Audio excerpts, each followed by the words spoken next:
మత్తయి సువార్త 23:8. చూడండి, మత్తయి సువార్త 23వ అధ్యాయము 8వ వచనం చదువుతాం, శ్రద్ధగా ఆలకిద్దాం. మీరైతే, బాగా ఆలకించండి, మీరైతే బోధకులని పిలువబడద్దు, ఒక్కడే మీకు బోధకుడు. మీరందరూ చెప్పండి, మీరందరూ, మీ నోరు తెచ్చి పలుకుతారా? మీరందరూ సహోదరులు. దేవునికి స్తోత్రం కలుగును గాక. మీరందరూ ఎవరు? మీరంతా ఆడవాళ్ళు సహోదరీలు, వాళ్ళు సహోదరులు. యేసు ప్రభువుని వెంబడిస్తున్న శిష్యులు 100,000 మంది, ఒక చోట 700 మంది ఉన్నారు, ఒక చోట 500 మంది ఉన్నారు. వందల సంఖ్యలో శిష్యులు వెంబడిస్తూ ఉంటే ప్రభు చెప్పిన మాట ఏంటంటే, మీరు పాస్టర్స్ అని, మేము రెవరెండు 22 బిషప్ అని పిలువబడద్దు, మీరు అది వద్దు, అది పక్కన పెట్టండి. మీరంతా ఎవరంటే మీరందరూ సహోదరులు. దేవుని స్తోత్రం కలుగును గాక. యేసు ప్రభు కూడా కలుపుకొని, నేను మీకు అన్నని, యేసు ప్రభు చెప్పాడు, నేను మీకు సహోదరుణ్ణి, నేను మీకు జ్యేష్ఠుని పెద్దవాడిని, నేను మీ అందరికీ మీకు సహోదరుణ్ణి, నన్ను సహోదరుడా అని పిలవండి అని ప్రభు కూడా చెప్పాడు. ఈ రోజు నుంచి మనమందరం ఎవరమండి? మనమందరం ఎవరము? సహోదరులుగా ఉందరుగాక. ఆమేన్. బైబిల్లో కొంతమంది సహోదరులు ఉన్నారు, శ్రద్ధగా ఆలకించండి. బైబిల్లో కొంతమంది సహోదరులు ఉన్నారు. కొరింథీ 2వ పత్రిక 11:26. అనేక పర్యాయములు ప్రయాణములలోనూ, నదుల వలనైన ఆపదలలోనూ, దొంగల వలనైన ఆపదల్లోనూ, నా స్వజనుల వలన ఆపదల్లోనూ,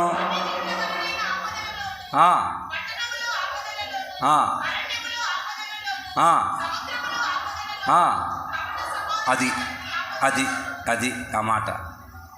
ఏ సహోదరులు? కపట సహోదరుల వలన ఆపదల్లో చిక్కుబడిపోయాను అంటాడు పౌలు గారు.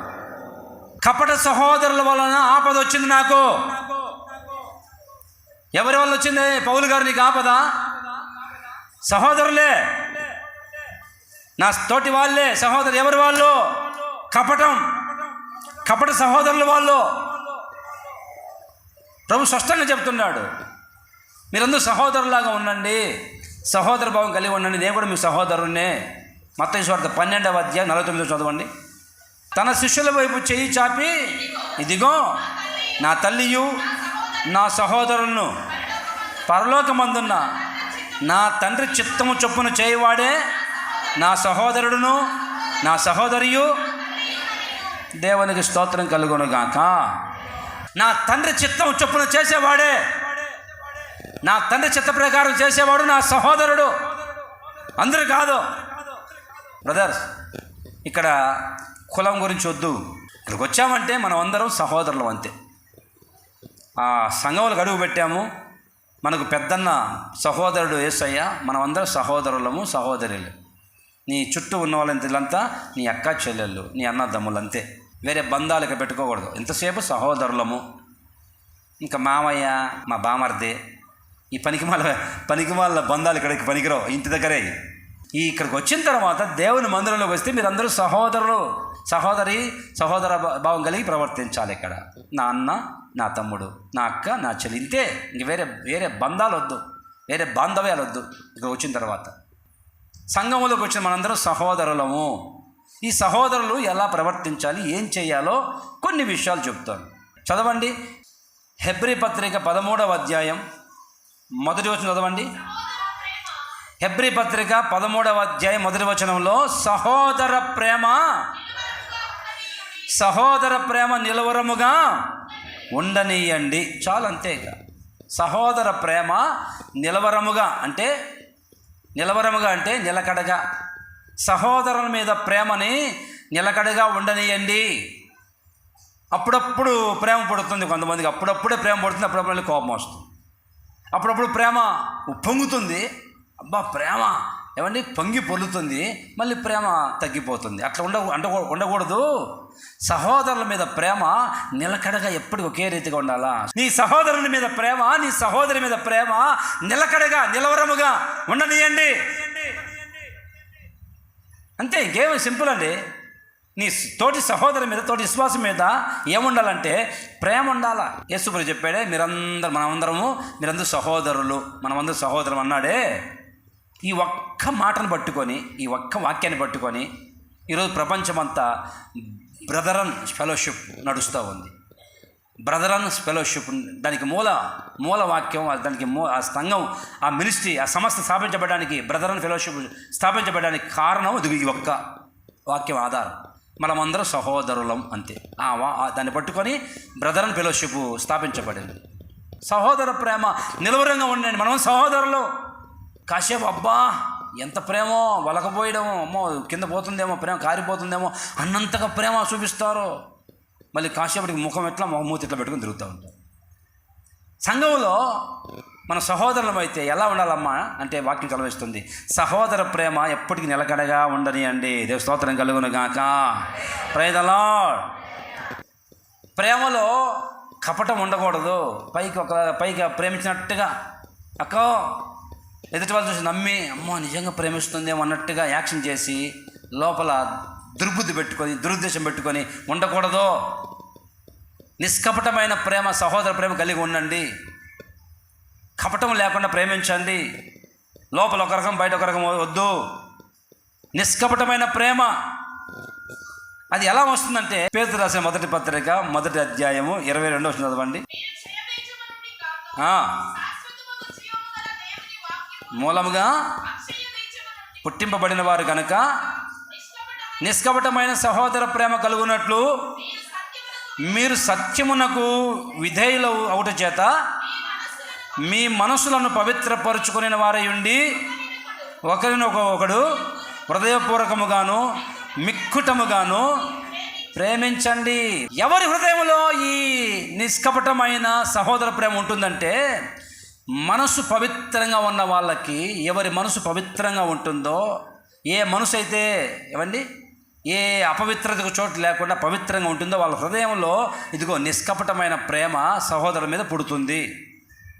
మనసు పవిత్రంగా లేకపోతే, మనసులో రకరకాల ఆలోచనలు ఉంటే కనుక, మనసులో దుర్బుద్ధి, దురుద్దేశము, కపటము, మోసము ఇన్ని లోపల మనసులో ఉంటే కనుక వాళ్ళ హృదయంలో నుంచి నిష్కపటమైన నిష్కలంకమైన ప్రేమ రాదు. ఒక కరెక్ట్ అయిన ప్రేమ వాళ్ళ హృదయంలో పుట్టదు. ఎందుకంటే మనసు సరిగ్గా లేదు, మనసు పవిత్రంగా లేదు. మనసులో ఏదో సాతాను క్విక్ చేస్తున్నాడు మనసు లోపల. అవ్వను ఆదాముని మనసు చెరిపేసిందండి సాతాను. మనసులో ఏదో బీజం వేసింది. అందుకే అంటాడు సంఘముతో, ఓ కొరింథీ సంఘమా, అవ్వను ఆదామును మోసం చేసిన సాతానుగాడు మీ మనసులను చెరుపుతాడేమోనని నాకు భయంగా ఉంది అంటాడు సంఘస్థుల్ని పౌలు గారు. మీ మనసుని చెడగొట్టి మీ మనసుల్ని పాడు చేస్తాడేమో. మనసు పవిత్రంగా లేకపోతే పవిత్రమైన ప్రేమ బయటికి రాదు. నీ సహోదరుల మీద ఎలా ఉండాలంటే వినాలండి, నిష్కపటమైన ప్రేమ నువ్వు చూపించాలా. దేవుని స్తోత్రం కలుగును గాక. ఆ ప్రేమ నిలకడగా ఉండాలా. ఎప్పుడు లోపల దురుద్దేశం ఉంటే కనుక ప్రేమ బయటికి స్వచ్ఛమైన ప్రేమ రాదు, అది కపటంగా ఉంటుంది. ఆత్మఫలం ఏమనగా అబ్బా ఏం చెప్పారమ్మా. ఆత్మఫలం ఏమనగా ప్రేమ. ప్రేమ ప్రేమ ప్రేమ ప్రేమ నా ప్రభుని ప్రేమ మారునా, కాలం మారినా నా ప్రభుని ప్రేమ మారునా, కాలం మారినా. ప్రేమ ప్రేమ ప్రేమ నా ప్రభుని ప్రేమ మారునా, కాలం మారినా నా ప్రభుని ప్రేమ మారునా, కాలం మారినా. సూర్య చంద్రులు మారినను, భూమి చంద్రులు మారినను, భూమి పునాదులు కదిలినను, సముద్రమే ముందుకు పొంగినను, సముద్రమే ముందుకు పొంగినను, యేసుని ప్రేమ నాపై ఎప్పుడు మారదు మారదు మారదు. ప్రేమ ప్రేమ ప్రేమ ప్రేమ నా ప్రభుని ప్రేమ మారునా, కాలం మారినా, నా ప్రభుని ప్రేమ మారునా, కాలం మారినా. తల్లి వలె తన కౌగిటిలో ఉంచుకొని నన్ను పెంచెనుగా, తల్లి వలె తన కౌగిటిలో ఉంచుకొని నన్ను పెంచెనుగా. శత్రువగు అపవాది తంత్రము, శత్రువగు అపవాది తంత్రము, ఎదిరించుటకు శక్తిను సంగెన్ మారదు మారదు మారదు. ప్రేమ ప్రేమ ప్రేమ ప్రేమ నా ప్రభుని ప్రేమ మారునా, కాలం మారినా, నా ప్రభుని ప్రేమ. హల్లెలూయా. యేసే ప్రేమ మారదు, ఎప్పుడు ఒకే రీతిగా ప్రేమిస్తున్నాడు నా ప్రభు. భూమి పుట్టిన మొదలుకొని ఈ రోజు వరకు ఒకే ప్రేమ. ప్రేమలో మార్పు లేదు. మనుషుల ప్రేమల్లో మార్పులు వస్తాయి. డబ్బు ఉన్నప్పుడు ఒక రకం ప్రేమిస్తారు, డబ్బు బాగుందనుకో అన్నా, డబ్బు పుష్కలంగా ఉంటే నీ దగ్గర అబ్బా ప్రేమ ప్రేమ పొంగుతుంది. నీ దగ్గర డబ్బులు కాస్త అయిపోతే ముఖం చాటేసుకుని వెళ్ళిపోతారు. అందంగా ఉన్నావు అనుకో, అబ్బా బెల్లం చుట్టూ ఈగలే. అందంగా ఉంటే బెల్లం చుట్టూ ఈగలు తిరుగుతూ ఉంటాయి, రౌండప్ చేస్తుంటారు. నీకు ఆ ఆరోగ్యం క్షీణించిపోయి అందం కరిగిపోతే నీ ముఖం కూడా చూడరు. ఇవి లోక ప్రేమలు. డబ్బు ఉన్నప్పుడు ఒక ప్రేమ, డబ్బు లేకపోతే ఒక ప్రేమ. ఆరోగ్యంగా ఉంటే ఒక ప్రేమ, ఆరోగ్యం క్షీణించిపోతే ఒక ప్రేమ. నా యేసయ్య ప్రేమ మారదు, ఎప్పుడు నిలకడగా ఉంటుంది. మీరు కూడా సహోదరులైతే మీ ప్రేమ నిష్కపటముగా నిలవరముగా ఉండనియండి. నీ మనసు పవిత్రంగా ఉంటే నిష్కపటమైన ప్రేమ మీలో పుడుతుంది. అది నిలకడగా ఉంచుకోవాలా. ఎప్పుడు ఒకటే ప్రేమ ఉందా మీలో? ఒక 10 సంవత్సరాల క్రితము ఒక వ్యక్తిని ప్రేమించినట్టుగా ఇప్పుడు ప్రేమిస్తున్నావా? అదే ప్రేమ నీలో ఉందా? భార్య భర్తల మధ్య ప్రారంభంలో ఉన్న ప్రేమ ఇప్పుడు ఉందా? ప్రభు అంటాడు, మీరు సహోదరులు అయితే మీరు సహోదర ప్రేమ నిలకడగా ఉండనియండి. దేని స్తోత్రం కలుగును గాక. నిష్కపటమైన ప్రేమ ప్రేమించండి. యేసయ్య ప్రేమ అది. ఆ ప్రేమలో మార్పు ఉండదు, మారదు. ఏ కాలమైనా ఒకటే ప్రేమిస్తాడు. ఇప్పటికి ప్రభు ఒకే విధంగా ప్రేమిస్తాడు. మనం కూడా అలాగే ప్రేమించాలి. మీ సహోదరులు కనుక ఒకరినొకరు ప్రేమించుకుంటూ ఉండండి. అది పవిత్రమైన ప్రేమ, నిష్కపటమైన ప్రేమ. అది పవిత్రమైన మనసు ఉన్న వాళ్ళకి పుడుతుంది ఆ ప్రేమ. లేకపోతే దురుద్దేశంగా ఏమండి నాటకాలు ఆడి దొంగ ప్రేమ పుడుతుంది, పాడు చేసే ప్రేమ, నాశనం చేసే ప్రేమ. అది వద్దు. నిష్కపటంగా ఏమండి నిలవరమైన ప్రేమ నీలో పుట్టునుగాక. నేను స్తోత్రం కలుగునుగాక. హల్లెలూయా. లోక ప్రేమలు ఉంటాయి, ఆ ప్రేమ వేరు. లోక ప్రేమలు వేరు. అబ్బో మామూలు కాదు. మెలకలు తిరుగుతూ ఉంటారు కొంతమంది, మెలకలు తిరిగి చుట్టూ తిరుగుతూ ఉంటారు. గమనించాలి, ఓహో తేడాగా ఉంది వ్యవహారం అని. కనుక దేవుని ప్రేమతోనే ప్రేమించాలా. వేరే వేరే ప్రేమలు నీలోకి రాకూడదు. ఆ ప్రేమ రావాలంటే నీ మనసు పవిత్రంగా ఉండాలి. అప్పుడు దేవుని ప్రేమ పంచుతావు, ఎదుటి వ్యక్తి మీద దేవుని ప్రేమ చూపిస్తావు. ఇంకొక మాట చదువుదాం. ఇంకొక మాట లేవియ కాండము 19వ అధ్యాయం 17వ వచనంలో, నీ హృదయములో అదిగో నీ హృదయములో నీ సహోదరుని మీద పగ పెట్టుకోకూడదు, నీ పొరుగు వాని పాపము నీ మీదికి రాకున్నట్లు నీవు తప్పక వాని ఏం చేయాలి? గద్దించు. దేవునికి స్తోత్రం కలుగును గాక. నీ సహోదరుని మీద ఏం పెట్టుకోకూడదమ్మా? పగ. పాస్టర్ గారు ఎవరి మీద లేదండి, మా అత్త మీద మాత్రం ఉంది నా కోపం, పగ. అత్త మీద ఉంటుంది కొంతమందికి, ఇక్కడ ఎవరి మీద ఉండదు. కానీ అత్త మీద పగ సాధిస్తున్నారు కోడళ్ళు. నీ సహోదరుని మీద, నీ సహోదరి మీద ఏం పెట్టుకోకూడదు, నీవు పగ పెట్టుకోకూడదు. ఇప్పుడు పరీక్ష చూస్తే మిమ్మల్ని కొంతమందిని పగలు సాధిస్తూ ఉంటారు. ఎన్ని సంవత్సరాలైనా అన్న మీకు తెలియదన్నా మనిషి సంగతి మీకు అమ్మ కాదులమ్మా, దేవుడు క్షమించారు కదా, ప్రభు క్షమించారు కదా, మీకు తెలియదన్న అసలు విషయము, ఇది మామూలు మనిషి కాదు, మా అత్త అదిగో పనికిమాల మనిషి పక్కన కూర్చుంది కదా, మామూలుది కాదన్నా పగ. ఏం సాధిస్తావు తల్లి పగతో? ఏం మూట కట్టుకుంటావమ్మా నీవు పగతో? ప్రభు చెప్తాను, సహోదరులం అయితే మీరు పగ పెట్టుకోవద్దు నీ సహోదరుల మీద. తీసే ఈరోజు నీవు సహోదరు అయితే, దేవుని ప్రేమ నీలో పుట్టితే నీ సహోదరుల మీద పగను తొలగించుకో. ఈరోజు ఆమోస్ గ్రంథం 5:10 చదువుతా ఆలకిద్దాం.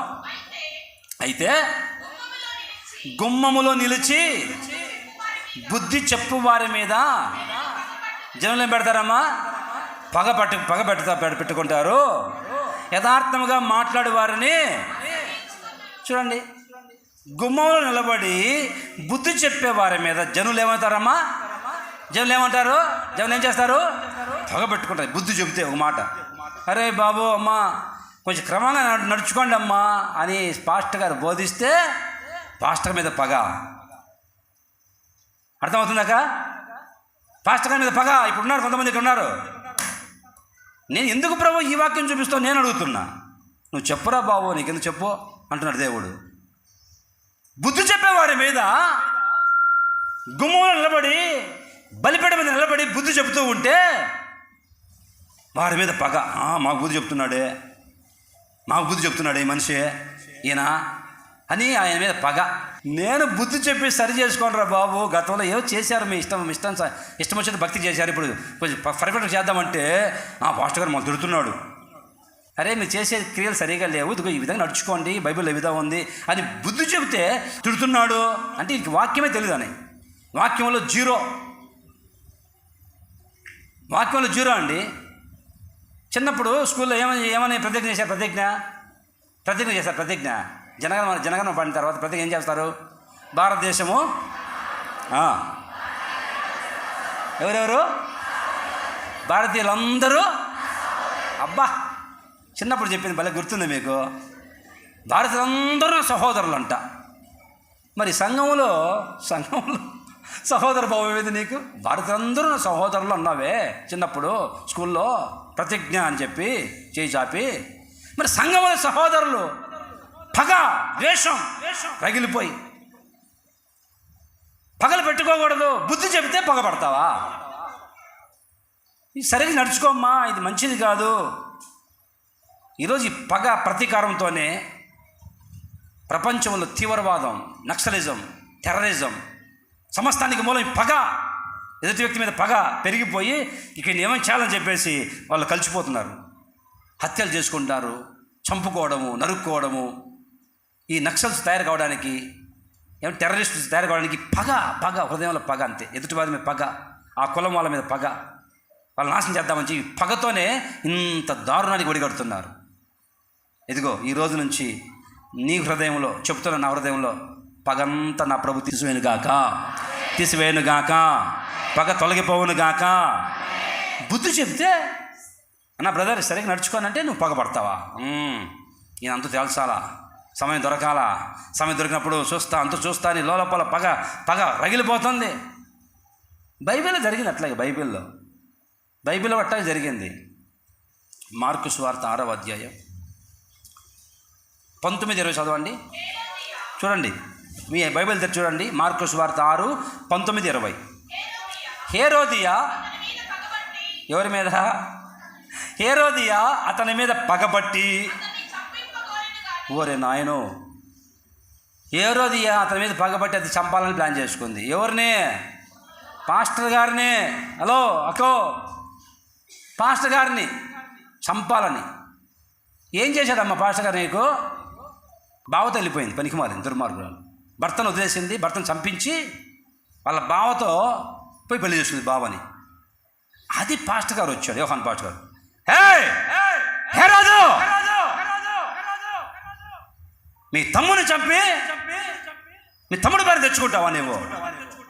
దుర్మార్గుడా, హేరోదు ఇది పాపం, ఇది భయంకర నేరం అని ఉన్నట్టు గద్దిస్తే పాస్టర్ గారు, యోహాను పాస్టర్ గారు ప్రవక్త, ఆయన చేసిన పాపాన్ని ఎత్తి చూపిస్తే ఇప్పుడు పగ.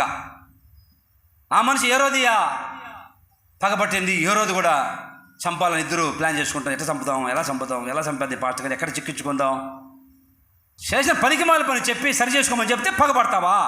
సేవకుల మీద, సహోదరుల మీద. అమ్మో చూడండి, సంఘంలో అటువంటి వాళ్ళు ఉన్నారు, దుర్మార్గ మనుషులు. బతుకు మార్చుకోమని చెప్తే పగబడతావా? సరి చేసుకొని బతుకు సరిగా లేదు, బతుకు మార్చుకోమని చెప్తే పగబడతావా సేవకుల మీద? హేరోదియా పగబట్టిందంట.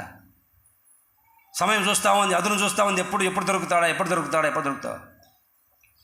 గద్దిస్తే చూస్తున్నా, బుద్ధి చెప్తానంట. గుమ్మంలో నిలబడి బుద్ధి చెప్తానంట. ఏం చేస్తారంట వాళ్ళు? పగబడుతున్నారు. మరి ఏం చేద్దాం? బతుకు మార్చుకోమ్మా, ఇలా నడుచుకోకూడదమ్మా. నువ్వు ఒక విశ్వాసివి, నీకు ఇంతకుముందు వాక్యం తెలియక ప్రవర్తించావు, మేము చెప్తున్నాం కదా, ఇప్పుడు ఈ విధంగా క్రమంగా నడుచుకొని చెప్తే వీడికి వీడికి బుద్ధి చెప్తే జాగ్రత్త చెప్తున్నా. పగతోనే నాశనం అయిపోయి చాలామంది పగ పెట్టుకొని ఘోరంగా జీవితాలు ముగించబడ్డాయి. ఎందుకో ఈ మధ్యాహ్న కాలం ప్రభు చెప్తున్నాడు, సహోదరుల మీద పగ పెట్టుకోవద్దు. గద్దిస్తే బతుకు మార్చుకోవాలి, కానీ పగ పెట్టుకుంటే ఎట్లా? యోహాను గారి మీద ఆయన పాపం చేశాడా? నీ బతుకు మార్చుకోమ్మా, కొంచెం సరి చేసుకోమ్మా. నువ్వు తిరుగుతున్న విచ్చలవిడిగా భర్తను వదిలిపెట్టి భర్త చంపేసి అంటే ఎవరు చెప్పారు మా గురించి? నేను మా ఆయన్ని పప్పు గుర్తు కొట్టిన సంగతి ఎవరు చెప్పారు పాస్టర్ గారికి? వాళ్ళ ఆయన పప్పుతో కొట్టిన పనికి మాలింది ఉంది, ఇక్కడే ఉంది, కూర్చొని ఉంది, ఎక్కడో కాదు, వినండమ్మా, ఇక్కడే కూర్చొని ఉంది. భక్తురాల్లాగా ముసుగేసి మళ్ళీ పప్పు గుర్తు కొట్టినాడు తాగి వస్తే వాడు. ఎవరు చెప్పారు నా గురించి? మా పక్కింటి వాళ్ళు చెప్పారా? మా తోడి వాళ్ళు చెప్పిందా? మా ఆడపడు చెప్పిందా? ఇక పగ పాస్టర్ గారి మీద చెప్పినందుకు వాళ్ళ మీద పగ. చెప్పారేమో నా గురించి మొత్తం చెప్పారేమో. కొట్టుకో, నీ భర్త ఇదెంత కొట్టు. వాడిని కోపం వచ్చి పొడిచాడు అనుకో, సస్తావు. ఏమైతే పరిస్థితి? తాగి వచ్చాడు అనుకోవాడు, ప్రార్థన చేయి, కాళ్ళ దగ్గర మోకరించి, అయ్యా నా భర్తను మార్చు, అయ్యా ఏడ్చి కిందకి వచ్చి ప్రార్థన చేయి, దేవుడు మార్చడా? బుద్ధి చెబితే బతుకు మార్చుకోమ్మా, సరి చేసుకోమ్మా అని చెప్తే పగబడతావా సేవకుల మీద, తోటి విశ్వాసం మీద? అలా చేయకూడదమ్మా, తప్పు కదా అని చెప్తే నీకే తెలుసు అని ఇంకా ఆ మనిషితో మాటలు కట్టు. మనిషి చెప్పిందని బుద్ధి చెప్తే నా మాట వినండి. ఈరోజు సహోదరులు అయితే మీరు పగ పెట్టుకోవద్దు. బుద్ధి చెప్తారు, బుద్ధి చెప్పినప్పుడు సరి చేసుకో, బతుకు మార్చుకో, అంతేగాని పగ పెట్టుకుంటే ఎట్లమ్మా? పగ పెట్టుకోవద్దమ్మా నా మాట వినండి. మీరు సహోదరులు అయితే తోటి విశ్వాసం మీద పగ పెట్టుకోవద్దు, వదిలిపెట్టండి. పగలు ద్వేషాలు వద్దు, దాంతో ఏం సాధించలేవు, శూన్యం. కనుక సమాధానంగా ఉండు. సహోదరులు అయితే పగ పెట్టుకోవద్దు. దేవుని స్తోత్రం కలుగును గాక. Praise the lord. నెక్స్ట్ ఇంకొక మాట చూడు, సహోదరులు ఎలా ఉండాలి. ఓబద్య 12వ వచనం, నీ సహోదరుని చూడండి, నీ సహోదరుని శ్రమానుభవ దినమున చూచి నీవు ఆనందం పొందడము తగదు. చాలు. నీ సహోదరుని యొక్క శ్రమ దినము, శ్రమానుభవం చూసినప్పుడు నీవు ఏం చేయాలి? ఆనందపడకూడదు. సహోదరులు, నీ తోటి సహోదరులు, తోటి విశ్వాసులకి శ్రమలు వస్తాయి. శ్రమలు వచ్చినప్పుడు నువ్వేం చేయాలి తెలుసా అండి? వాళ్ళ శ్రమలు చూసి నీవు ఆనందపడకూడదు, సంతోషపడకూడదు. నీ తోటి సహోదరులకి శ్రమలు వచ్చినప్పుడు నీ వంతుగా నీవు సహాయం చేయాలి తప్ప, పోతారులే మనకెందుకు, సస్తే సావని బతికిపోతుంది మనకెందుకు, పోతే పోని అని శ్రమల్లో ఉన్నప్పుడు వారు నీవు ధరండి నువ్వు సంతోషించుకోకూడదు. నీ పగవాళ్ళకి, నీ తోటి సహోదరులకి, నీ మందిరంలో ఉన్న తోటి సహోదరులకి ఏదైనా శ్రమ బాధ వస్తే నీవు గంతులేసాయ్, చూసావా ఈ పనికి వాళ్ళు పని చేశారు కనుక ఇది వచ్చింది వీళ్ళకి అని నువ్వు సంతోషించి గంతులేసుకోకూడదు. నీ సహోదరునికి శ్రమ వచ్చినప్పుడు నీవు ఆనందం పొందకూడదు, తగదు అంటాడు ప్రవక్త. శ్రమలు రేపు నీకు రావచ్చు అక్క. ఇప్పుడు వాళ్ళకు వచ్చాయి, ఇబ్బంది పడుతున్నారు శ్రమల కొలిమిలో, నువ్వు ఇప్పుడు సంతోషంగా ఎగురుతున్నావు, రేపు నీకు వస్తే అదే శ్రమలు కనుక రేపు నీకు రావచ్చు. కనుక శ్రమలలో వాళ్ళని చూసి నువ్వు హేళన చేసి సంతోషించి సావనిలే, వాళ్ళు సావని మనకెందుకులే అని నవ్వుకుంటూ ఉండకూడదు. అనేక శ్రమలు పడిన మీదటనే మనం ఎక్కడికి వెళ్ళాలి? అనేక శ్రమలు పడిన మీదటనే పరలోక రాజ్యం వెళ్తాం. అనేక శ్రమలు పడుతున్నప్పుడు ఉంటారండి, దేవుని దగ్గరగా ఉన్నారనే సంగతి గుర్తించాలి. ఒక వ్యక్తికి, ఒక కుటుంబ శ్రమలు వచ్చాయంటే వాళ్ళు దేవుని సమీపంగా ఉన్నారు అంతే. ఇప్పుడు శ్రమల్లో ఉన్నావా, నువ్వు దేవుని దగ్గరగా ఉన్నావని అర్థం. నాకు శ్రమలు వచ్చాయి, నాకు తెలుసు, నేను ఎన్నోసార్లు బాధపడేవాడిని. ఈ హోసన్న మినిస్ట్రీస్లో సేవకులందరూ బాగా సేవ చేస్తున్నారు, హ్యాపీగా, ఆనందంగా, సంతోషంగా. నాకే ఏరికోరి వస్తుంది శ్రమలు అని బాధపడేవాడిని ఎన్నోసార్లు. ఎన్ని శ్రమలు అంటే అన్ని. అప్పుడు నాకు అనిపించింది, ఒక సేవకుడు చెప్పాడు, అరే బాబు, శ్రమలలో ఉన్న వాళ్ళకి దేవుడు పక్కనే ఉంటారా. నేను స్తోత్రం కలుగును గాక. నీ శ్రమలలో పాలొందుటయేనా మాయనే, నా తను వందున శ్రమలు సహించి నీ వారసుడానైతినే. నీ శ్రమలలో ఆయనే, నా తను వందున శ్రమలు సహించి నీ వారసుడానైతినే. ఆహ నా ధన్యత, నా భాగ్యము, ఏమని కొనో, ఏమని వివరించునో. ఆహ నా ధన్యత, నా భాగ్యము, ఏమని వివరించునో, ఏమని వివరించునో. నేనెందుకని నీ సొత్తుగా మరితిని యేసయ్యాని, కడుగబడినందున నీ అనాది హర్షించెను నా హృదయ సీమా. నీ అనాది కలో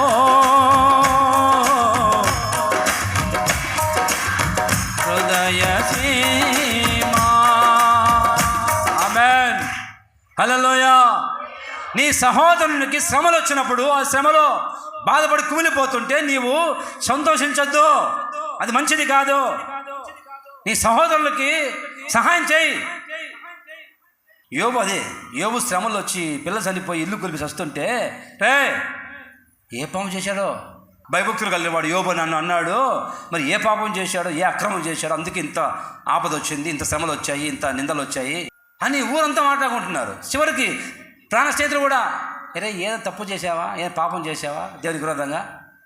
అరే నేను ఎవరు తెలుసు కదరా మీకు? కాదురా, ఊరంతా అనుకుంటున్నారు యోబు ఏదో పాపం చేశాడు అందుకే శ్రమలు వచ్చాయని.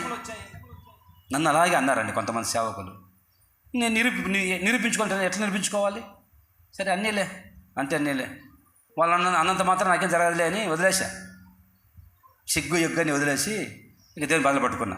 ఎవరైతే అన్నారో ఆ మాటలు సిగ్గుతో తలదించుకున్నారు. ఒకరోజు నా ప్రభువును ఘనపరిచాడు. స్తోత్రం కలుగును గాక. నా ప్రభువును హెచ్చించాడు, అందరూ చూస్తూ ఉండగా హెచ్చించి ఘనపరిచాడు, తలగా ఉంచాడు నా దేవుడు.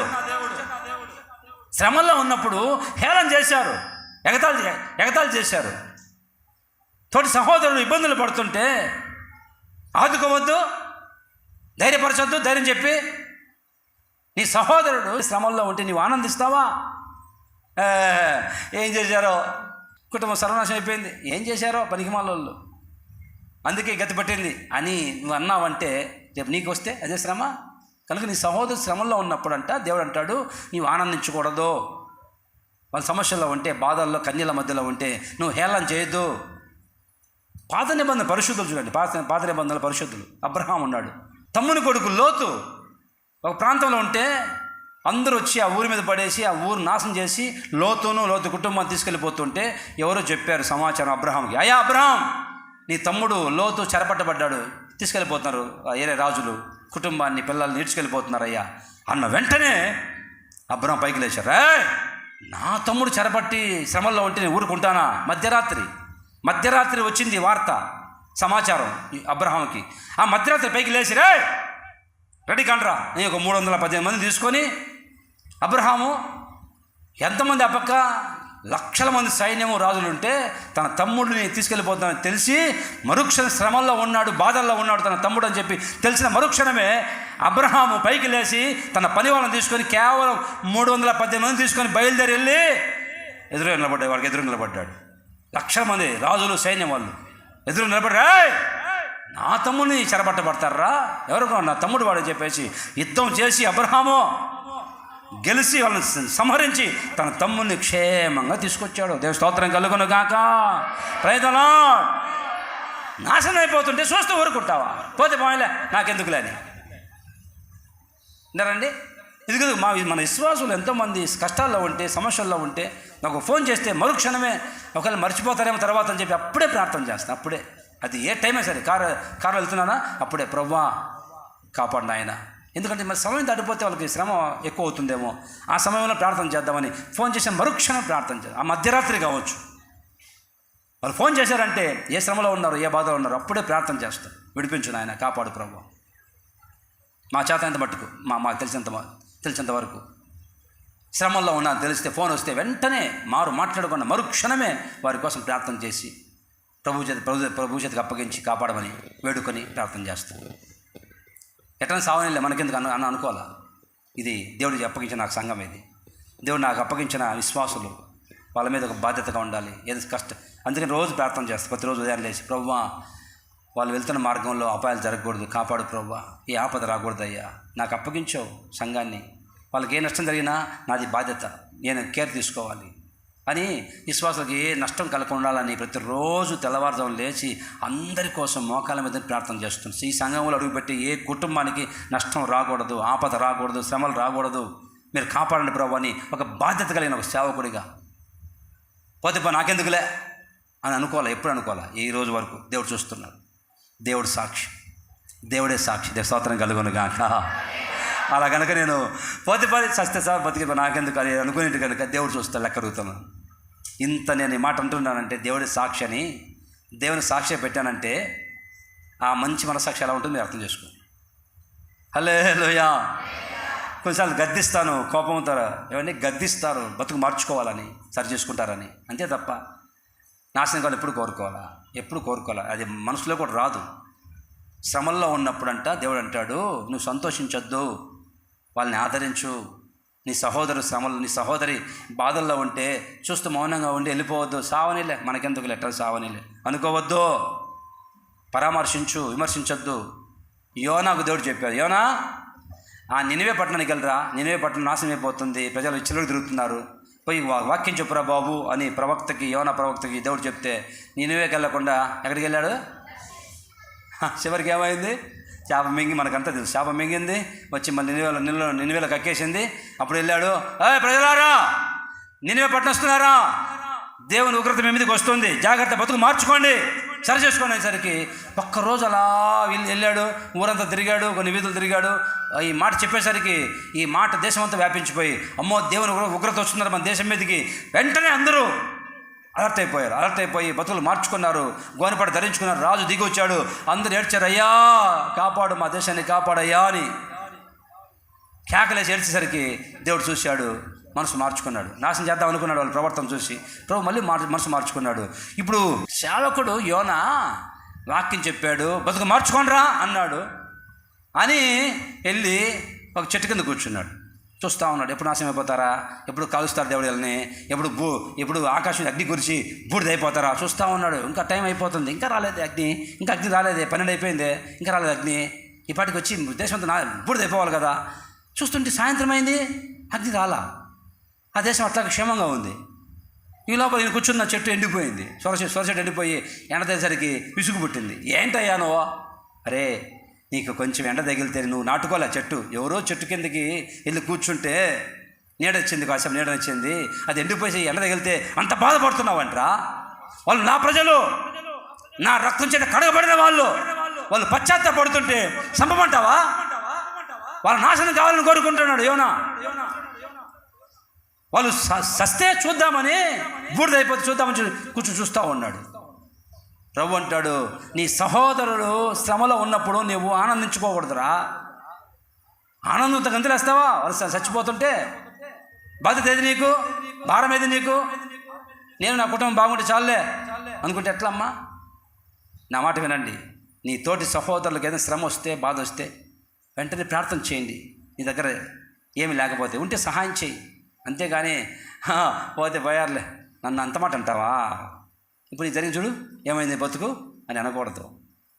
కొంతమంది ఉన్నారు అటువంటి వాళ్ళని ఏదో తిట్టారని చెప్పేసి వాళ్ళకి నష్టం కలిగితే సావాలా, అంటే పోవాలా, కుటుంబం నాశనం అయిపోవాలా, కొంప కొల్లరైపోవాలా, కుటుంబం కాలిపోవాలా, బూడిదైపోవాలి. ఇట్లా శాపాలు పెడితే వింటారండి, రివర్స్ వస్తుంది. జాగ్రత్తగా ఉండి రివర్స్ వస్తుంది. దేవుని స్తోత్రం కలుగును గాక.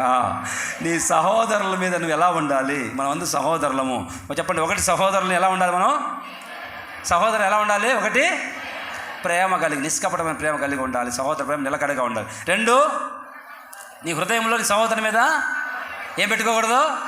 పగ పెట్టుకోకూడదు, వద్దు. 3వదిగా మీ సహోదరుల మీద ఎలా ఉండాలి? మీరు సహోదరు శ్రమలు వస్తే గంతులేసి పాటలు పాడుకోవాలి. అంతే కదా? అబ్బా కూటం పెట్టేసి వాళ్ళు నాశనం అయిపోయారు, పాస్టర్ గారు కూటం పెట్టండి మాకు అని పాటలు పాడాలి గంతులేసి. అదేనా నీ సహోదర ప్రేమ? దేవునికి స్తోత్రం కలుగును గాక. హల్లెలూయా. ఇంకొక 2 చిన్న మాట చెప్పి ముగిస్తా. సహోదరు ఎలా ఉండాలి? కీర్తనల గ్రంథం 133వ కీర్తన, బాగా తెలిసిన వాక్యం. 133 మొదటి వచనం. సహోదరులు ఐక్యత కలిగి నివసించుట ఎంత మేలు. కింద చివరి 2 లైన్లు చదువు. ఆశీర్వాదము శాశ్వత జీవమును అచ్చట ఉండాలని యేసయ్య ఆజ్ఞాపిస్తాడు.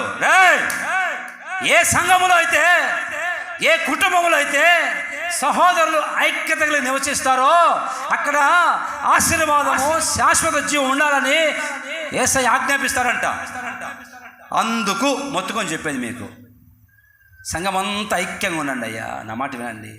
గ్రూపులు వద్దు, ఇక్కడ కులపిచ్చొద్దు. హలో బ్రదర్స్, ఇక్కడ కులపిచ్చి రాకూడదు, గ్రూపులు రాకూడదు, పెత్తనాలు వద్దు. అందరూ ఒక మాట మీద ఒక కుటుంబ సభ్యుల్లాగా ఉండాలని ప్రార్థన చేస్తూనే ఉన్నా. ఎందుకంటే ఎక్కడైతే సహోదరులందరూ ఐక్యత కలిగి ఉంటారో అక్కడ ఆశీర్వాదం ఉంటుంది, శాశ్వత జీవం ఉండాలని దేవుడు ఆజ్ఞాపిస్తాడంట. నీ కుటుంబం కావచ్చు, సంఘం కావచ్చు, ఐక్యంగా ఉంటే కనుక అక్కడ ఆశీర్వాదం ఉంటుంది. 21 సంవత్సరాల్లో సేవకు వచ్చినప్పటి నుంచి ఎక్కడికి వెళ్ళి ఇదే చెప్తున్నాను నేను. మనం అందరం ఒక కుటుంబ సభ్యుల్లాగా ఓసన్న ఫ్యామిలీ, ఇది సహోదర భావం కలిగి ఒకరికి అర్థం చేసుకుంటూ ఉండండి అని మొత్తుకొని చెప్పాను. అందుకే సహోదరు ఐక్యత కలిగి ఉంటే ఎంత బాగుంటుందండి. ఐక్యత కలిగి ఉండమంటే ఏంటండి? ఐక్యత కలిగి ఉండమంటే ఏంటి? పాస్టర్ గారు మేము అందరూ ఒకసారి కూర్చున్నాం కదా, ఐక్యం ఉన్నట్టే కదా. అందరూ ఒకసారి కూర్చున్నారు కదండి. అందరూ ఒకసారి కూర్చుంటే ఐక్యం ఉన్నట్ట?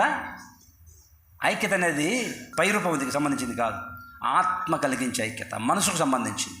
తోటి వ్యక్తి మీద ఐక్యత అనేది మనసులో ఉండాలి, హృదయంలో ఉండాలి. పైకి అందరూ కలిసి కూర్చున్నారు, మరి లోపల ఏముందో ఆమె మనసు మీద నీకు ఎదిగిపోతుంటే వరవలేక, అర్థమవుతుందా? ఎదిగిపోతుంటే వరవలేక, ఐక్యత లేక, సమాధానం లేక. మనకు బాగా తెలుసు, కలిసి ఉంటే అబ్బా ఐకమత్యమే. ఎన్ని తెలుసు కదండి. మరి ఇన్ని తెలిసినప్పుడు ఎందుకు ఐక్యంగా ఉండలేవు నువ్వు? మరి ఎందుకు గ్రూపులు కడతావే? సంఘమంతా ఐక్యత కలిగి ప్రార్థన చేస్తే ఏమైంది? సంఘమంతా ఐక్యత కలిగి ప్రార్థన చేస్తే పాస్టర్ గారు చెరసాల్లో ఉన్నాడు, జైల్లో ఉన్నాడు పాస్టర్ గారు. సంఘం అందరూ ఐక్యత కలిగి ప్రార్థన చేసేసరికి సంఖ్యలు దిగిపోయి భూకంపం వచ్చింది, ప్రభు దూత దిగింది. ఐక్యత కలిగి ప్రార్థన చేస్తే 1 మైండ్ అండ్ 1 హార్ట్ అండి, 1 మ్యాన్, ఏక మనసు ఏమిటి, ఏక హృదయం, ఏక తాత్పర్యం, ఒకే మాట, ఒకే మైండ్. ఇస్రాయేలు ప్రజలంతా ఏక మనసు కలిగి ఉన్నారంట, ఒకే మాట మీద ఉన్నారంట. అప్పుడు శత్రు మీదకి వెళ్తే యుద్ధానికి శత్రు పారిపోయాడట. దేవుని స్తోత్రం కలుగును గాక. ఏక మనసు, ఐకమత్యం ఏది సంఘంలో? ఐక్యత ఏది? కొంతమంది ఎందుకు ఐక్యపడి తెలుసా? ఐక్యపడింది చదువు ఎందుకో. ఆదికాండం 11వ అధ్యాయం 4వ వచనం. మరియు వారు భూమి ఎందంతటా చెదిరిపోకుండా ఒక పట్టణమును, ఆకాశమునంటే శిఖరమును గల ఒక గోపురం కట్టుకొని పేరు సంపాదించుకుందాం రండని మాట్లాడుకొనగా, మనము ఇటుకలు చేసి బాగా కాల్చుదాం రండని ఒకరంతా ఒకడు అదిగో ఒకరితో ఒకరందరూ మాట్లాడుకుంటారంట, మనం పేరు సంపాదించుకుందాం. వీళ్ళు ఐక్యపడ్డారు, అందరూ కలిసి ఐక్యపడిపోయి మనం పేరు సంపాదించుకుందాం. దేనికి ఐక్యపడ్డారా మీరంటే పేరు సంపాదించుకుందాం మనం అందరం కలిసి. పేరు కోసం పేరు సంపాదించుకోవడం అందరూ కలిసిపోతారంట. వాళ్ళందరూ ఐక్యపడిపోయారంట. ఎందుకు మీకు గ్రూప్ కట్టారు, ఐక్యంగా ఉన్నారంటే మనకు పేరు రావాలి, మనకు పేరు కావాలి. ఇప్పుడు సంఘంలో మనకు పేరు రావాలి. ఏం చేద్దాం?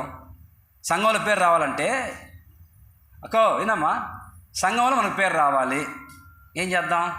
సంఘంలో ఇప్పుడు వాళ్ళని వాలంటీర్స్ పెట్టారు. వాలంటీర్స్గా వాళ్ళ సీనియర్లా వాలంటీర్ పెట్టడం? వాలంటీర్ పెట్టారు. వాళ్ళు సీనియర్లా ఫస్ట్ నుంచి ఉన్నారా? మేము ఫస్ట్ నుంచి వాళ్ళం కదా. సండే స్కూల్ పెట్టారు. జాగ్రత్త తినక్క, నువ్వు సండే స్కూల్ వాళ్ళు పెట్టడం ఏంటి? నేను కదా ఇక్కడ సీనియర్ని. శ్రద్ధలేనక్క, బుద్ధి లేనక్క. సండే స్కూల్కు నేను కదా సీనియర్ని. నీకు సిన్సియర్ లేదు, నీ బతుక్కి సిన్సియర్ లేదు నీకు. ఒక 10 మంది చెప్తారా సాక్ష్యం నీ గురించి సంఘంలో? మంచి వ్యక్తి, పరిశుద్ధురాలు అని ఏం సంపాదించుకున్నావు సాక్ష్యం నీకు సంఘంలో? ఇట్లా గద్దిస్తే బుద్ధి చెప్తారంటే పగపడతారంట. వాక్యం విన్నాం కదా, గద్దించి బతుకు మార్చుకొని చెప్తే పగ అంట. ఐక్యతగా ఉండండి అమ్మా, అందరూ సహోదర భావం కలిగి ఉండండి, అందరూ కలిసిమెలిసి ఉండండి. అంటే పేరు సంపాదించుకోవడానికి ఐక్యత కలిగి ఉన్నారంట వాళ్ళంతా. పేరు సంపాదించుకోవడానికి సంఘాలు ఉంటారు కొంతమంది. జరుగు ఈ మనిషికి సరిపోదు, ఐక్యత ఉండదు, గొడవ ఎప్పుడో గొడవ, ఇప్పుడు కాదు 14 సంవత్సరాల నుంచి గొడవ అట్లాగే. చూసుకోదు, ముఖం కూడా చూడదు. పొరపాటు ఇద్దరు ఒకసారి కూర్చుంటే ఇక కంపరం, ఇక ముళ్ళ మీద కూర్చుంటే ఉంటుంది. ఐక్యత కలిగి ఉండాలా, ఆత్మ కలిగించు ఐక్యత. అది ఏలియా చెప్తున్నారు, ఎలీషా నా దేవుడు పిలుస్తున్నారా, వెళ్ళిపోతాను, వెళ్ళిపో అంటే, యెహోవా జీవంతోడు నీ జీవంతోడు నిన్ను వదిలిపెట్టి వెళ్ళను, దేవుని స్తోత్రం కలుగును గాక. ఎలీషా అంటాడు, యెహోవా జీవంతోడు నీ జీవంతోడు, వదిలే ప్రసక్తి లేదు, నేను వెళ్ళిపోరా, నా దేవుడు పిలుస్తున్నా వెళ్ళిపోరంటే వెళ్ళడే. నేను ఎక్కడికి వెళ్తానయ్యా? సంఘంలో ఎవరైనా తిట్టామనుకో, బయటికి బా అన్నావు అనుకో, తట్టప్పుడు సర్దుకొని ఇక ఈ సంఘానికి నీకు నమస్కారం పో అంటారండి. ఎందుకు అన్నాము, ఎందుకు చూద్దాం వీళ్ళు వ్యవహారం అని చెప్పి అంటే, ఇంకో సంఘానికి వెళ్ళిపోదాం. ఎత్తబడి సంఘం ఉంటుంది, అది ఎత్తబడి సంఘం ఉంటుంది, ఎక్కడో ఎత్తబడి సంఘము, అది వెళ్దాం బా. నీ బతుకు బాగుండాలని కదా. నాకేమైనా కోపమా మీ మీద? నాకేమైనా మీ మీద ద్వేషం ఉందా? నాకేమైనా ఆస్తి కూడా ఉన్నాయా? ఆస్తి తగాదాలు ఉన్నాయా? లేవే. సరి చేసుకొని బతుకు మార్చుకుంటారు, చెప్తే అర్థం చేసుకుంటారని చెప్పేసి.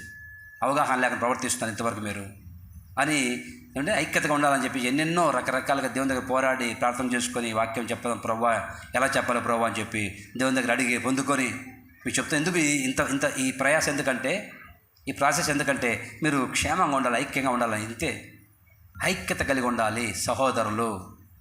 ఒక గుర్రము బరువు లాగేది 2 టన్నులు అవుతుందంట. 2 టన్నులు ఒక గుర్రం, దాని కెపాసిటీ 2 టన్నులు లాగలుగుతుందంట ఒక గుర్రం. అదే 2 గుర్రాలు కలిస్తే 24 టన్నులు అవుతాయంట బరువు. ఎలా సాధ్యం? ఒక్క గుర్రం బరువు లాగేది 2 టన్నులు, 2 గుర్రాలు కలిస్తే మహా అయితే 4 లేదా 6 లాగాలి, కానీ 24 టన్నులు అవుతాయంట. ఎందుకు? ఐక్యతలో ఉన్న శక్తి అది, ఐక్యతలో ఉన్న ప్రభావం అది. 2-3 కలిసి ఐక్యత ప్రార్థన చేస్తే సంఖ్యలు దిగిపోతున్నాయి. అంత బలం ఉంటుంది ఐక్యతలో. మీకు అర్థం కావట్లా. ఎంతసేపు గ్రూపులు కడదాం, కులపిచ్చి పెట్టుకుందాం, మనం అంతా గ్రూప్ ఉందాం. ఇక్కడ వద్దు, ఇక్కడ గ్రూప్ చెల్లుబాటు కావు, చల్లదేవం. లూకాసు సువార్త 22:32 చదవండి. మీ నమ్మిక తప్పిపోకుండానట్లు నేను నీ కొరకు వేడుకొంటిని, నీ మనసు తిరిగిన తర్వాత నీ సహోదరులను స్థిరపరచుమని. అదిగో నీ సహోదరులను నీవేం చేయాలి ఇప్పుడు తెలుసా? పేతురు, ఒకప్పుడు నీ మనసు స్థిరంగా లేకపోతే నేను స్థిరపరిచా, నీ కొరకు వేడుకొని ప్రార్థన చేశా. ఇప్పుడు నువ్వేం చేయాలంటే నీ సహోదరుల్ని చెప్పండి, ఏం చేయాలి? నీ సహోదరులు ఏం చేయాలి? స్థిరపరచు. నీ తోటి సహోదరులు స్థిరపరచమ్మా. స్థిరపరచకుండా వాళ్ళు కొంచెం అటు ఇటుగా ఉంటారు భక్తిలో. వాళ్ళు నువ్వు చూసినప్పుడు మనం స్థిరపరచాలా, కొన్ని మాటలు చెప్పి రెచ్చగొట్టకూడదు. రెచ్చగొట్టి వాళ్ళని పాడు చేయకూడదు. అటు ఇటుగా ఊగిపోతున్న వాళ్ళని స్థిరపరచాలా దేవుని ప్రజలు, నీ సహోదరుల్ని. ఇక ముగిస్తామా? దాని పోతా దారిలో ఏంటి అక్క నీ గురించి మాట్లాడుతుంటే వాకి పాస్టర్ గారు నీ గురించి ఈ దుర్మార్గుడు చూడు, ఈ దుష్టుడు కదా వీడి, వీడు దుర్మార్గుడు కదా వీడు, నీ గురించి నేను వాక్యం అని చెప్పింది. రెచ్చగొట్టి ఆమెని ఆ మౌనంగా వెళ్తుంటే నా గురించేనా ఆమె, నీ గురించే మొత్తం అంతా. వీడు సరిచేసుకోడు, బతుకు మార్చుకోడు, వీడు దుర్మార్గుడు, వీడు బతుకు మార్చుకోడు. కానీ నీ గురించి అక్క వాక్యం అని చెప్పింది పాస్టర్ గారు చూసానంతా నీ గురించి చెప్తున్నాడు. స్థిరపరిచింది అది నువ్వు సహోదరుల్ని. రెచ్చగొట్టి పాడు చేస్తావా? సంఘాన్ని నాశనం చేస్తావా?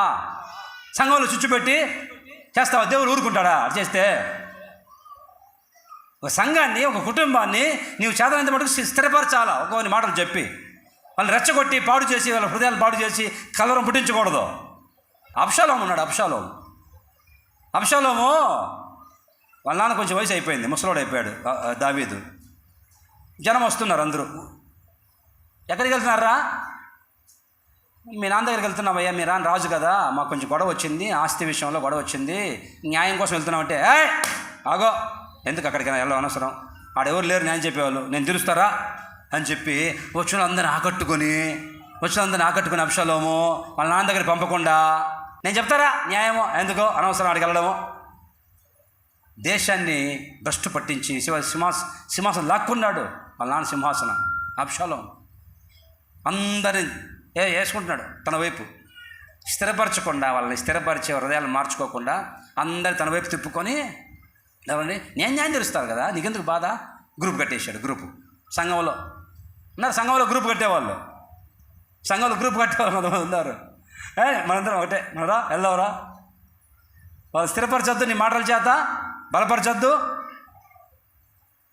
సహోదరుల్ని కొంచెం గలిబిలిగా ఉండి మనస్సు స్థిరంగా లేవాలని నాలుగు మాట చెప్పి స్థిరపరచకుండా పాస్టర్ అంతేలేండి వాళ్ళు చెప్తుంటారులేండి అనవసరంగా ఏదేదో చెప్తుంటారని వాళ్ళ మనసుగా పాడు చేసి వాళ్ళు రెచ్చగొట్టి వాళ్ళ పతనానికి నువ్వే కారణం. దేవుడు లెక్క అడుగుతాడు ఒకరోజు.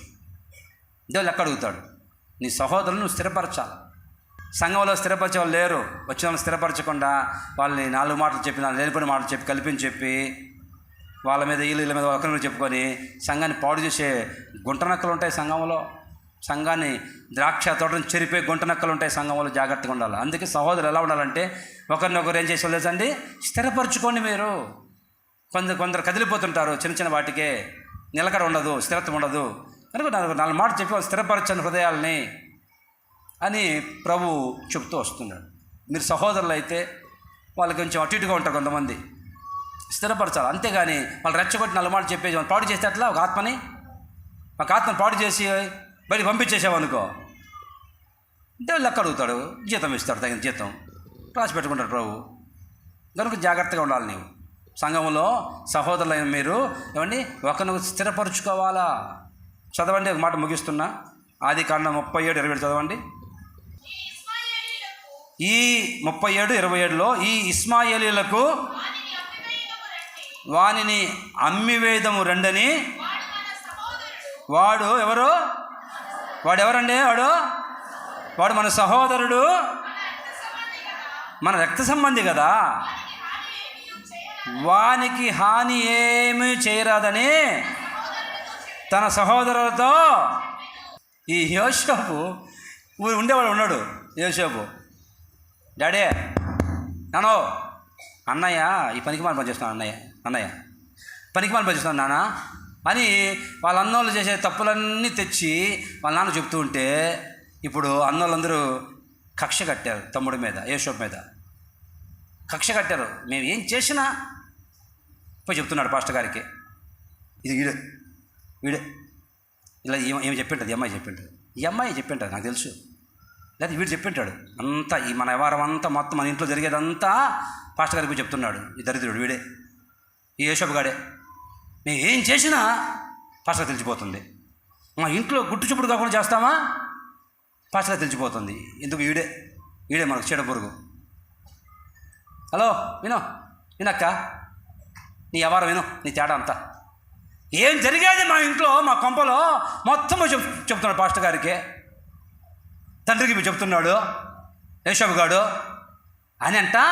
ఒకరోజు వాళ్ళ నాన్న చెప్పాడు, రే యోసేపు మీ అన్నోళ్ళకి పోయి అన్నం ఇచ్చిరాపురా అంటే తెలుసు యోసేపుకి. వాళ్ళ అన్న వాళ్ళందరూ అతని మీద కోపంతో ఉన్నారు తెలుసు. అయినా సరే చూద్దామని చెప్పి తండ్రి మాటకు లోబడి యోసేపు వెళ్తే అన్నం తీసుకొని, రే వస్తున్నారు వాడు, కళలు చెప్పేవాడు, కళలు కనేవాడు, రాని మన సంగతి తెలుద్దామని చెప్పేసి వచ్చి రావడంతోనే అన్నా నేనన్నా ఏది ఇక జరిగే విషయాలన్నీ చెప్తున్నాడు పాస్టర్ గారికి, వాళ్ళ నాన్న చెప్తున్నాడు అని చెప్పేసి కక్ష గట్టి కోపంతో రగిలిపోయి మా విషయం అంతా, మా గుట్టంతా రట్టు చేస్తున్నాడు, మా ఇంట్లో జరిగేదంతా చెప్పేస్తానని చెప్పేసి. ఇప్పుడు చదువు. అప్పుడు యూదా 26 చదువు. యూదా మనము మన సహోదరుని చంపి వాని మరణం దాచిపెట్టినందువలన ఏం ప్రయోజనము? ఈ ఇస్మాయిలీయులకు వాడిని అమ్మి వేదం రండి, వాడు మన సహోదరుడు, మన రక్త సంబంధి కదా, వానికి హాని ఏమీ చేయరాదని అందరూ కలిసి ప్లాన్ చేసుకొని, వీడే కారకుడు, వీడే మొత్తం చెప్పేది వీడే, జరిగే విషయాలన్నీ సంఘంలో ఇంతకుముందు జరిగినాడని మనం చేసే పనికిమాల కార్యక్రమాలన్నీ ఏమండి పిన్ టు పిన్ పాయింట్ అన్నీ పాస్టర్గా చెప్తున్నాడు వీడే, ఈ దుర్మార్గుడు ఇప్పుడు వస్తున్నాడు, వీడిని చంపేద్దాం అని చెప్పేసి చంపుదామంటే యూదా ఉన్నాడు. యూదా స్తోత్రం కలుగును గాక. యూదా ఉండి, రే ఆగండి, వాడు మన సహోదరుడు కదరా, మన రక్త సంబంధి కదరా, యేసు రక్తం చేత కడగబడిన వాళ్ళం కదా మనం అందరము, మన రక్త సంబంధి, మన సహోదరుడు, చంపితే ఏ లాభం వస్తుంది?